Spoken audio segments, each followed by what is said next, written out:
அல்லாஹ்வுடைய தூதர் முஹம்மது ரசூலுல்லாஹ் ஸல்லல்லாஹு அலைஹி வஸல்லம் அவர்கள் சொன்னார்கள், இமாம் முஸ்லிம் அவர்கள் பதிவு செய்கிறார்கள், அபூ ஹுரைரா ரலியல்லாஹு அன்ஹு அவர்கள் கூறுவதாக, அல்லாஹ்வுடைய தூதர் ஒரு மனிதரை நினைவு கூர்ந்தார்கள். அந்த மனிதர் ஒரு தோட்டத்திலே இருந்தார். ஒரு நபித்தோழர் அந்த தோட்டத்தை வழியாக சென்று கொண்டிருக்கும் பொழுது வானத்திலிருந்து ஒரு சப்தம் வந்தது. அந்த சப்தம் ஒருவருடைய பெயரை கூறியது. அந்த இடத்திலே சென்று மழை பெய்யுமாறு வானத்திலிருந்து ஒரு மேகம் கட்டளையிட்டது. அப்போது அந்த நபித்தோழரும் அந்த மேக கூட்டங்கள் செல்லக்கூடிய திசையிலே சென்று கொண்டிருந்தார். அப்போது ஒரு மனிதர் தோட்டத்திலே தன்னுடைய தாவரங்களுக்காக தண்ணீரை பீச்சிக் கொண்டிருந்தார். அப்போது அந்த மனிதரிடத்திலே அந்த நபித்தோழர் கேட்டார்கள், யா அப்துல்லாஹ் மஸ்முக், அல்லாஹ்வுடைய அடிமையே உன்னுடைய பெயர் என்ன? அவர் சொன்னார் ஒரு பெயரை. அந்த பெயரைத்தான் இவர்கள் வானத்திலிருந்து அழைக்கக்கூடிய சப்தத்தின் அழைப்பாளரிடம் இருந்து செவியேற்றார்கள். யா அப்துல்லாஹ், ஏன் நீ என்னுடைய பெயரை கேட்கிறாய் என்று கேட்ட பொழுது இந்த சம்பவத்தை அந்த தோழருக்கு எடுத்துக் கூறுகிறார்கள். அப்போது சொன்னார்கள், நீ என்ன செய்கிறாய்? அல்லாஹ் ரப்புல் ஆலமீன் உன்னுடைய தோட்டத்தில் மட்டும் மலையை இறக்குமாறு அல்லாஹ் கட்டளையிடுகின்றானே, நீ என்ன செய்து கொண்டிருக்கின்றாய், என்ன அமலை செய்கின்றாய் என்று அவரிடத்திலே கேட்ட பொழுது அந்த அடியார் அவர்கள் சொன்னார்கள், நான் என்னுடைய இந்த தாவரங்களை விளைவித்ததற்கு பிறகு இதிலிருந்து வரக்கூடிய விளைச்சலை 3 பகுதிகளாக பிரிப்பேன். 3 பகுதிகளாக பிரித்து அதில் ஒன்றை என்னுடைய குடும்பத்தார்களுக்காக நான் எடுத்துக் கொள்வேன், இன்னொன்றை ஏழைகளுக்காக சதகா செய்து விடுவேன், ஏழைகளுடைய தேவைகளுக்காக கொடுத்து விடுவேன், இன்னொன்றை மீண்டும் இதனுடைய விவசாயத்திற்காக பயன்படுத்துவேன் என்று சொன்னார். அல்லாஹ் ரப்புல் ஆலமீன் வானத்திலிருந்து கட்டளை வருகிறது, இந்த மனிதருடைய பெயரை கூறி இந்த மனிதருடைய தோட்டத்திலே சென்று நீங்கள் மலையை பொழியுங்கள். அவர் என்ன செய்கிறார்? தன்னுடைய செல்வத்தை 3 பகுதிகளாக பிரிக்கிறார். அவருக்கு வரக்கூடிய லாபத்தை, வரக்கூடிய வருமானத்தை 3ஆக பிரித்து ஒன்றை குடும்பத்தார்களுக்கு எடுத்துக் கொள்கிறார், ஒன்றை ஏழைகளுக்காக கொடுத்து விடுகிறார், ஒன்றை மீண்டும் தன்னுடைய வருமானத்திற்காக வியாபாரத்திலே போடுகின்றார். இந்த ஒரு முறையை கையாளுகின்றோமா? அல்லாஹ் ரப்புல் ஆலமீன் நமக்கு எவ்வளவு லாபத்தை, எவ்வளவு செல்வத்தை கொடுத்தாலும் எஞ்சியதை செலவழித்து விட்டு மீதி இருக்கக்கூடிய எல்லாவற்றையும் பேங்கிலே சென்று மூடி வைத்து விடுவோம். ஏதாவது நம்முடைய துணியிலே, நம்முடைய ஆடையிலே ஏதாவது எங்கேயாவது ஒட்டி இருந்தால் அதை எடுத்து சதகா செய்வோம். அல்லாஹ் ரப்புல் ஆலமீன் நம்மை மன்னிப்பானாக. அல்லாஹ்வுடைய தூதர் முஹம்மது ரசூலுல்லாஹ் ஸல்லல்லாஹு அலைஹி வஸல்லம் சொன்னார்கள், நாளை மறுமையிலே 7 கூட்டத்தார்கள், சபஅத்துன் யுதில்லுஹுமுல்லாஹு ஃபீ தில்லிஹி யௌம லா தில்ல இல்லா தில்லு, மறுமையிலே 7 கூட்டத்தார்கள் அல்லாஹ் ரப்புல் ஆலமீன் அவர்களுக்கு தன்னுடைய நிழலை கொடுப்பான். அந்த மறுமையிலே அந்த நிழலை தவிர வேறு நிழல் அவர்களுக்கு கிடையாது. அதிலே ஒரு மனிதர் யார் என்றால், ரஜுலுன் தஸத்தக அக்ஃபா ஹத்தா லா தஅலம ஷிமாலுஹு மா துன்ஃபிகு யமீனுஹு, அவர் அல்லாஹ்வுடைய பாதையில் செலவு செய்வார். எப்படி என்றால், அவர் செலவழிக்கக்கூடிய அந்த வலதுகரம் கொடுக்கக்கூடிய தர்மம் இடது கைக்கு கூட தெரியாமல் அல்லாஹ்வுடைய பாதையில் செலவு செய்வார். அல்லாஹ் என்ன குணம் பாருங்கள். இவர் நாளை மறுமையிலே அல்லாஹ் ரப்புல் ஆலமீன் சூரியனை 1 மைல் தூரம் கொண்டு வந்து நிறுத்தப்பட்டு நரகம் இழுத்து கொண்டு வரப்பட்டு வெப்பத்தை கக்கிக் கொண்டு அவர்களின் வேர்வைகள் அவர்களின் பாவங்களுக்கு ஏற்ப வடிந்து கொண்டிருக்கும் அந்த சூழ்நிலையில் அல்லாஹ் ரப்புல் ஆலமீன் விசேஷமாக 7 கூட்டத்தார்களுக்கு தன்னுடைய நிழலை கொடுப்பான். அல்லாஹ் அந்த கூட்டத்திலேயே ஆக்குவானாக. அதிலே ஒருவர்கள் அல்லாஹ்வுடைய பாதையில் செலவு செய்வார்கள், சதகா செய்வார்கள், வலதுகரம் கொடுப்பது இடதுகரத்திற்கு கூட தெரியாமல் அல்லாஹ்வுடைய மார்க்கத்திற்காக, அல்லாஹ்வுடைய பாதைக்காக செலவு செய்வார்கள் என்று அல்லாஹ்வுடைய தூதர் முஹம்மது ரசூலுல்லாஹ் ஸல்லல்லாஹு அலைஹி வஸல்லம் அவர்கள் சொன்னார்கள். அல்லாஹ்வுடைய தூதர் ஸல்லல்லாஹு அலைஹி வஸல்லம் அவர்களுடைய ரமதானுடைய அமல்களை குறித்து இமாம் புகாரி அவர்கள் பதிவு செய்கிறார்கள். இப்னு அப்பாஸ் ரலியல்லாஹு அன்ஹுமா அவர்கள் கூறுவதாக, அல்லாஹ்வுடைய தூதர் ரமதானுடைய மாதத்திலே அல்லாஹ்வுடைய பாதைக்காக செலவு செய்வார்கள். வீசுகின்ற வேகமான காற்றை விட அல்லாஹ்வுடைய தூதர் முஹம்மது ரசூலுல்லாஹ் ஸல்லல்லாஹு அலைஹி வஸல்லம் அவர்கள் செலவழித்துக் கொண்டே இருப்பார்கள். அல்லாஹ்வுடைய தூதர் முஹம்மது ரசூலுல்லாஹ் ஸல்லல்லாஹு அலைஹி வஸல்லம் அவர்களை பற்றி ஆயிஷா ரலியல்லாஹு அன்ஹா அவர்கள் சொல்லுகிறார்கள், அல்லாஹ்வுடைய தூதருக்கு ஒரு முறை ஒரு ஆடு கொடுக்கப்பட்டது. அறுத்த நிலையிலே ஒரு ஆட்டை அல்லாஹ்வுடைய தூதருக்கு கொடுக்கப்பட்டது. அல்லாஹ்வுடைய தூதர் முஹம்மது ரசூலுல்லாஹ் ஸல்லல்லாஹு அலைஹி வஸல்லம் அவர்கள் அந்த ஆட்டை என்னிடம் கொடுத்து அல்லாஹ்வுடைய பாதையில் செலவழித்து எமக்காக சிலவற்றை எடுத்து வைத்துக் கொள் என்று அல்லாஹ்வுடைய தூதர் கூறிவிட்டு வீட்டை விட்டு வெளியே சென்றார்கள். மறுபடியும் வந்தார்கள், வந்து கேட்டார்கள், மா பக்கிய மின்ஹா, ஆயிஷா ரலியல்லாஹு அன்ஹா அவர்களே, அந்த ஆட்டை நான் கொடுத்தேனே, செலவழிக்குமாறு கூறினேனே, அந்த ஆட்டில் எது மிஞ்சி இருக்கின்றது என்ன கேட்டார்கள். எது மிச்சம்? ஆயிஷா ரலியல்லாஹு அன்ஹா சொன்னார்கள், அல்லாஹ்வுடைய தூதரே, அந்த ஆட்டுடைய ஒரு சப்பை, அந்த பகுதியை தவிர மற்ற அனைத்தையும் நான் செலவழித்து விட்டேன், இதுதான் மிஞ்சி இருக்கின்றது என்று ஆயிஷா ரலியல்லாஹு அன்ஹா அவர்கள் சொன்னார்கள். அல்லாஹ்வுடைய தூதர் முஹம்மது ரசூலுல்லாஹ் ஸல்லல்லாஹு அலைஹி வஸல்லம் சொன்னார்கள், ஆயிஷா அவர்களே, இது மிஞ்சவில்லை, எது கொடுத்தோமோ அதுதான் மிஞ்சி இருக்கின்றது, இது எமக்கு மிச்சம் அல்ல, இது நம்முடைய கழிவு என்று அல்லாஹ்வுடைய தூதர் முஹம்மது ரசூலுல்லாஹ் ஸல்லல்லாஹு அலைஹி வஸல்லம் சொன்னார்கள். கொஞ்சம் யோசித்து பாருங்கள் இந்த ஹதீஸை. ஆட்டை கொடுத்தார்கள், அதனுடைய ஒரு சிறு பகுதியை எடுத்து வைத்தார்கள். அல்லாஹ்வுடைய தூதர் என்ன சொன்னார்கள்?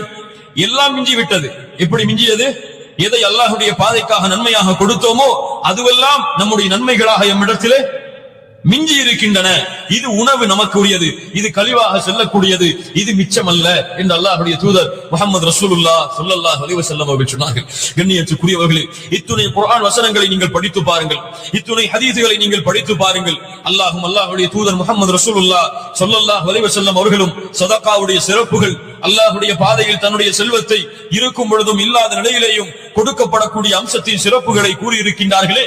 நான் என்னை கேட்கின்றேன், நீங்கள் உங்களை கேட்டுக் கொள்ளுங்கள். இந்த தன்மை எம்மிடத்தில் எத்துணை பேரிடத்தில் இருக்கின்றது? அல்லாஹ்வுடைய பாதையில் கொடுக்கக்கூடிய வழக்கம், அல்லாஹ்வுடைய பாதையில் தனக்கு மிஞ்சியதை போக கொடுப்பது. அல்லாஹ் ரப்பல் ஆலமீன் என்ன சொல்கின்றார்? உங்களுக்கு போக அல்லாஹ்வுடைய தீனுக்காக, அல்லாஹ்வுடைய மார்க்கத்திற்காக செலவழியுங்கள். எமக்கு எப்படி? எம்முடைய தேவைகள் முடிந்து விட்டால் அதை எடுத்து பேங்கில் வைத்து பூட்டி விடுவோம் நம்முடைய அக்கௌண்டில். அல்லாஹ் ரப்பல் ஆலமீன் அதை செலவழியுங்கள். உங்களுடைய செல்வம் உங்களுக்கு போதுமானதாக இருந்தால் அதை எடுத்து நீங்கள் செலவழித்து விடுங்கள், அல்லாஹ்வுடைய பாதையில் கொடுத்து விடுங்கள். அல்லாஹ் உங்களுடைய செல்வத்தை பன்மடங்காக்குவான். எமக்கு கொடுத்தால் குறைந்துவிடும். எப்படி? செல்வத்தை கொடுத்து விட்டால் அக்கௌண்டில் இவ்வளவு குறைந்து விடுமே, 100 ரூபாயை வைத்திருக்கின்றோம், 50 ரூபாயை செலவழித்து விட்டால் 50 ரூபாய் குறைந்து விடுமே என்ற கவலை. அல்லாஹ் ரப்பல் ஆலமீன் சொல்கின்றான், நீ 50 ரூபாயை கொடுத்தால் அதை அல்லாஹ் 50 லட்சமாகவும் கொடுப்பான். நீ கொடு. அது அல்லாஹ் ரப்பல் ஆலமீனுக்கு நீ கொடுக்கக்கூடிய கடன், அல்லாஹ்விற்கு நீ கொடுக்கக்கூடிய கடன். எப்படி ஒரு மனிதனுக்கு கடன் கொடுத்தால் அதை சிறந்த முறையில் உனக்கு திருப்பி தருவார் என்ற நம்பிக்கை கொண்டிருக்கிறாயோ, உன் ரப்பின் மீது நம்பிக்கை கொள், அதை பன்மடங்காக்கி அல்லாஹ் உனக்கு கொடுப்பான். உன்னுடைய செல்வத்தில் அல்லாஹ் அபிவிருத்தி ஏற்படுத்துவான், உன்னுடைய பாவங்களை அல்லாஹ் மன்னிப்பான், உன்னுடைய வியாபாரத்தில் அல்லாஹ் பரக்கத்து செய்வான், உன்னுடைய கூலிகளை அல்லாஹ் கொடுப்பான், உன்னை கண்ணியப்படுத்துவான், உன்னை சிறந்த முறையில் ஆக்குவான். உனக்காக மலக்குகள் துஆ செய்வார்கள், உனக்காக அல்லாஹ் ரப்பல் ஆலமீன் தன்னுடைய அருளின் வாசல்களை திறந்து வைத்திருப்பான் என்று அல்லாஹ்வுடைய தூதர் முஹம்மது ரசூலுல்லாஹ் ஸல்லல்லாஹு அலைஹி வஸல்லம் அவர்கள் சொல்லுகின்றார்களே. கொஞ்சம் யோசித்து பாருங்கள் கண்ணியத்துக்குரியவர்கள், நபி தோழர்களுடைய வரலாறுகளை கொஞ்சம் படித்து பாருங்கள். அல்லாஹ் ரப்பல் ஆலமீன் அவனுடைய புத்தகம் அல் குர்ஆனிலே அல்லாஹ் வசனத்தை இறக்குகிறான். என்ன வசனம் என்றால், அல்லாஹ்வுடைய பாதையில் அவர்கள் விரும்பியதை செலவழிக்காத வரை அவர்கள் நன்மையை அடைய முடியாது. எப்படி? தனக்கு விரும்பியதை செலவழிக்காத வரை அவர்கள் நன்மைகளை அடைய முடியாது என்று அல்லாஹ் ரப்பல் ஆலமீன் அவனுடைய புத்தகம் அல் குர்ஆனிலே அல்லாஹ் ரப்பல் ஆலமீன் வசனம் இறக்குகிறான். எப்படி? எனக்கு இந்த மொபைல் போன் பிடித்திருக்கிறது என்றால் இதை அல்லாஹ்வுடைய பாதையிலே செலவழிப்பது, எனக்கு என்னுடைய கார் பிடித்திருக்கிறது என்றால் அல்லாஹ்வுடைய பாதையில் செலவழிப்பது, எனக்கு என்னுடைய செல்வத்தில் எது விருப்பமோ அதை எடுத்து அல்லாஹ்வுடைய பாதையில் செலவழிப்பது. மனது ஒருமா யாருக்காவது கொடுப்பதற்கு, எம்மை யாருக்காவது மனது ஒருமா அப்படி கொடுப்பதற்கு. ஆனால் நபி தோழர்களுக்கு மனது வரும். அபூ தல்ஹா ரலியல்லாஹு அன்ஹு அவர்கள் வருகிறார்கள், அல்லாஹ்வுடைய தூதரே, அல்லாஹ் தனக்கு கடன் கேட்கின்றானாமே. என்ன சொன்னார்கள்? அல்லாஹ் தனக்கு அவனுடைய புத்தகம் அல் குர்ஆனிலே கடன் கேட்கின்றானாமே, மேலும் விரும்பியதை கொடுக்காமல் நன்மையை அடைய முடியாது என்று அல்லாஹ் அவனுடைய புத்தகம் அல் குர்ஆனிலே வசனத்தை இறக்கி இருக்கின்றானாமே. அப்படியா? அல்லாஹ்வுடைய தூதர் முஹம்மது ரசூலுல்லாஹ் ஸல்லல்லாஹு அலைஹி வஸல்லம் அவர்கள் சொன்னார்கள், ஆம் அபூ தல்ஹா, அப்படித்தான்.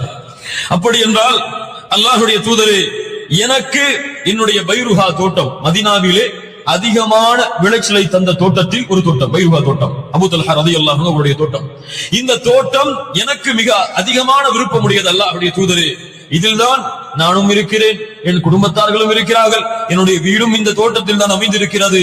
இந்த பைருஹா தோட்டத்தை அல்லாஹ்விற்கு கடனாக கொடுக்கின்றேன், நான் விரும்பியதை. ரசூலுல்லாஹ் ஸல்லல்லாஹு அலைஹி வஸல்லம் ஏற்றுக்கொண்டார். இந்த செய்தி அபூ தல்ஹா ரலியல்லாஹு அன்ஹு அவர்களுடைய மனைவிக்கு தெரிகிறது. யார் அவர்கள்? அபூ தல்ஹா ரலியல்லாஹு அன்ஹுடைய மனைவி யார்? அனஸ் ரலியல்லாஹு அன்ஹு அவர்களுடைய தாயார். யார்? நம்முடைய தோழர்கள். யார்? உம்மு சுலைம் ரலியல்லாஹு அன்ஹா. உம்மு சுலைம் மனைவிக்கு செய்தி கிடைக்கிறது, இப்படி உங்களுடைய கணவர் இந்த தோட்டத்தையும் உங்களுடைய வீட்டையும் உங்களுடைய செல்வங்களையும் அல்லாஹ்வுடைய பாதையில் கொடுத்து விட்டார்கள். இந்த காலத்துடைய பெண்களாக இருந்தால் நடந்திருக்கும். உங்களுக்கு உங்களுடைய வாலிபர்களுக்கு அல்லது உங்களுடைய பிள்ளை ஒரு 1000 ரூபாயை வைத்திருந்தால், இந்த ஹதீஸை கேட்டுவிட்டு வெளியிலே வரக்கூடிய ஒரு ஏழைக்கு 800 ரூபாயை கொடுத்து விட்டு 200 ரூபாய் தாயிடத்திலே அல்லது தந்தை இடத்திலே ஒப்படைக்கின்றான். என்னப்பா 1000 ரூபாய் கொடுத்தேனே 200 ரூபாய் தான் திருப்பி கொடுத்திருக்கிறாய் என்று கேட்டால், இல்லையப்பா இல்லையம்மா, வரக்கூடிய வழியில் ஒரு ஏழை இருந்தால் தேவைக்காக அவருக்காக 200 ரூபாயை கொடுத்து விட்டேன் என்று சொன்னால் என்ன நடக்கும்? என்ன நடக்கும்? நீ என்ன அவ்வளவு பெரிய பணக்காரனா? உனக்கு என்ன அல்ல அவ்வளவு செல்வத்தை கொடுத்து விட்டானா? நீ என்ன பெரிய அவ்வளவு தான தர்மம் மிக்கவனா? நமக்கே வழியில்லை கொடுப்பதற்கு, நீ என்ன அவர்களுக்கு தேவைக்காக கொடுப்பது? இல்ல மஷா அல்லாஹ் பாதுகாத்தவர்களை தவிர. அபூ தல்ஹா ரலியல்லாஹு அன்ஹு அவர்களுடைய இந்த செயல்பாட்டை பார்த்த உம்மு சுலைம் ரலியல்லாஹு அன்ஹா சொன்னார்கள், என்னுடைய கணவர் அல்லாஹ்விடத்திலே செய்த வியாபாரத்திலே வெற்றி கண்டு விட்டார். என்னுடைய கணவர் அல்லாஹ்விடத்திலே செய்த வியாபாரத்திலே வெற்றி கண்டு விட்டார் என்று அபூ தல்ஹா ரலியல்லாஹு அன்ஹுவுடைய மனைவி கூறி, அவர்கள் வீட்டை வந்தடைவதற்கு முன்னால், ஏன் அல்லாஹ்வுடைய பாதையில் கொடுத்ததற்கு பிறகு அங்கே தங்க கூடுமா? தங்க கூடாது, வெளியே வந்து விட வேண்டும். அவர்களாகவே வெளியே வந்து நின்றார்கள். சுப்ஹானல்லாஹி ரப்பில் ஆலமீன். கண்ணியத்துக்குரியவர்களை, இப்படி நபித்தோழர்களுடைய வாழ்க்கையை எடுத்தால், அல்லாஹ்வுடைய தூதர் முஹம்மது ரசூலுல்லாஹ் ஸல்லல்லாஹு அலைஹி வஸல்லம் வாழ்க்கையை எடுத்தால் பல வரலாறுகளை நாம் படித்துக் கொள்ளலாம். அல்லாஹ்வுடைய பாதையில் விரும்பியதை எல்லாம் செலவழித்துக் கொண்டே இருப்பார்கள். என்ன இருக்கிறதோ, என்ன மிஞ்சி இருக்கிறதோ அதை எல்லாம் அல்லாஹ்வுடைய பாதையில் கொடுத்து விடுவார்கள்.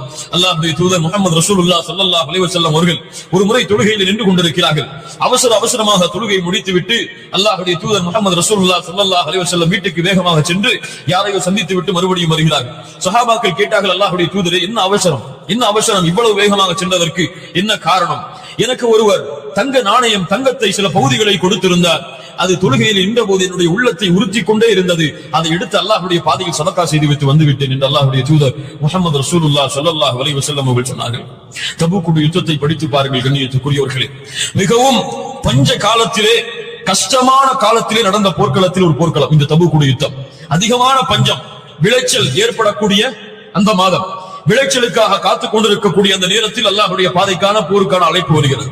அல்லாஹ்வுடைய தூதர் முஹம்மது ரசூலுல்லாஹ் ஸல்லல்லாஹு அலைஹி வஸல்லம் சொன்னார்கள் சஹாபாக்களிடத்திலே, நீங்கள் செல்லுங்கள், உங்களுடைய வீட்டில் எதுவெல்லாம் இருக்கிறதோ அதையெல்லாம் எடுத்துக்கொண்டு வாருங்கள். உங்களால் எவ்வளவு முடியுமோ எடுத்துக்கொண்டு வாருங்கள். 2 தோழர்கள் சென்றார்கள். யார் அவர்கள்? ஒருவர் அல்லாஹ்வுடைய தூதர் முஹம்மது ரசூலுல்லாஹ் ஸல்லல்லாஹு அலைஹி வஸல்லம் அவர்களுக்கு மிக நெருக்கமான ஒரு தோழர். யார்? யார்? யார்? அபூபக்கர் ரலியல்லாஹு அன்ஹு வரதா. இன்னொரு தோழர், இவருடைய நாவிலே சத்தியம் பேசுகிறது என்று அல்லாஹ்வுடைய தூதர் முஹம்மது ரசூலுல்லாஹ் ஸல்லல்லாஹு அலைஹி வஸல்லம் சொன்னார்கள். இவர்கள் ஒரு தெருவிலே நடந்து சென்றால் இன்னொரு தெருவிலே ஷைத்தான் விரண்டு ஓடுகிறான் என்று அல்லாஹ்வுடைய தூதர் முஹம்மது ரசூலுல்லாஹ் ஸல்லல்லாஹு அலைஹி வஸல்லம் சொன்னார்கள். இவருடைய மாளிகையை சொர்க்கத்திலே பார்த்ததாகவும் அதற்குள் நுழைந்து பார்க்க அல்லாஹ்வுடைய தூதர் முஹம்மது ரசூலுல்லாஹ் ஸல்லல்லாஹு அலைஹி வஸல்லம் அவர்களுக்கு ஆசை வந்ததாகவும் இவர்களுடைய ரோஷத்தை நினைத்து பார்த்து திரும்பி வந்ததாகவும் பார்க்காமல் அல்லாஹ்வுடைய தூதர் முஹம்மது ரசூலுல்லாஹ் ஸல்லல்லாஹு அலைஹி வஸல்லம் அவர்கள் சொன்னார்கள். யார் அவர்கள்? உமர் ரலியல்லாஹு அன்ஹு. இந்த 2 தோழர்களும் சொல்லுகிறார்கள், தங்களுடைய செல்வங்களை தங்களால் முடிந்த அளவிற்கு இந்த போர்க்களத்திற்காக எடுத்து வருகிறார்கள். அல்லாஹ்வுடைய தூதர் முஹம்மது ரசூலுல்லாஹ் ஸல்லல்லாஹு அலைஹி வஸல்லம் அவர்கள் எப்போதுமே அபூபக்கர் ரலியல்லாஹு அன்ஹு அவர்களை விட்டுக் கொடுக்க மாட்டார்கள். யாரிடத்திலும் தன்னுடைய நெருக்கமான இந்த தோழரை விட்டுக் கொடுக்க மாட்டார்கள். ஏனென்றால் இந்த கேள்வியை வைத்து நாம் புரியலாம். அல்லாஹ்வுடைய தூதர் முஹம்மது ரசூலுல்லாஹ் ஸல்லல்லாஹு அலைஹி வஸல்லம் எப்படி கேட்டிருந்தால், யார் உங்களிலே அதிகமான செல்வத்தை எடுத்து வந்தது என்று கேட்டிருந்தால் உமர் ரலியல்லாஹு அன்ஹு அவர்கள் அதிகமான செல்வத்தை எடுத்து வந்தார்கள். ஆனால் அல்லாஹ்வுடைய தூதர் முஹம்மது ரசூலுல்லாஹ் ஸல்லல்லாஹு அலைஹி வஸல்லம் கேட்ட கேள்வி, உங்களிலே யார் எதை வீட்டிலே மிச்சமாக்கி வந்தது? உங்களிலே யார் எதை வீட்டிலே வைத்து வந்தது? அபூபக்கர் ரலியல்லாஹு அன்ஹு சொன்னார்கள், அல்லாஹ்வுடைய தூதரே, வீட்டிலிருந்து எல்லாவற்றையும் எடுத்து வந்து விட்டேன். அல்லாஹ்வையும் அல்லாஹ்வுடைய தூதரையும் தான் வைத்திருக்கின்றேன். உமர் ரலியல்லாஹு அன்ஹு சொன்னார்கள், அல்லாஹ்வுடைய தூதரே, அல்லாஹ்வுடைய பாதையில் பாதியை எடுத்து வந்து பாதியை வீட்டிலே வைத்து வந்திருக்கின்றேன். கண்ணியத்துக்குரியவர்கள், இந்த போர்க்களத்திற்கு அல்லாஹ்வுடைய பாதையில் கொடுப்பதற்காக தயாரான தோழர்களில் உஸ்மான் ரலியல்லாஹு அன்ஹு அவர்கள் ஒரு பெரும் பங்கை இந்த போருக்காக பொறுப்பேற்றார்கள். அல்லாஹ் ரப்புல் ஆலமீன் அந்த பங்கை அவர்கள் கொடுத்த காரணத்தால் அல்லாஹ்வுடைய தூதர் முஹம்மது ரசூலுல்லாஹ் ஸல்லல்லாஹு அலைஹி வஸல்லம் அவர்களை பார்த்து சொன்னார்கள், உஸ்மான் அவர்களே, அல்லாஹ் வானத்திலிருந்து அழைப்பு விடுக்கின்றான். மலக்குகள் மூலமாக உஸ்மான் அவர்கள் என்ன பாவம் வேண்டுமானாலும் செய்யட்டும், அல்லாஹ் அவரை மன்னித்து விட்டார். ஏனென்றால் அல்லாஹ்விற்கு இது பிடித்தமான ஒரு தன்மை. இமாம் முஸ்லிம் அவர்கள் பதிவு செய்கிறார்கள், அபூ ஹுரைரா ரலியல்லாஹு அன்ஹு அவர்கள் அறிவிப்பதாக, ஒரு மனிதன் இறந்து விட்டால் இந்த 3 அமல்களை தவிர வேறு எதுவும் அவனை சென்றடையாது.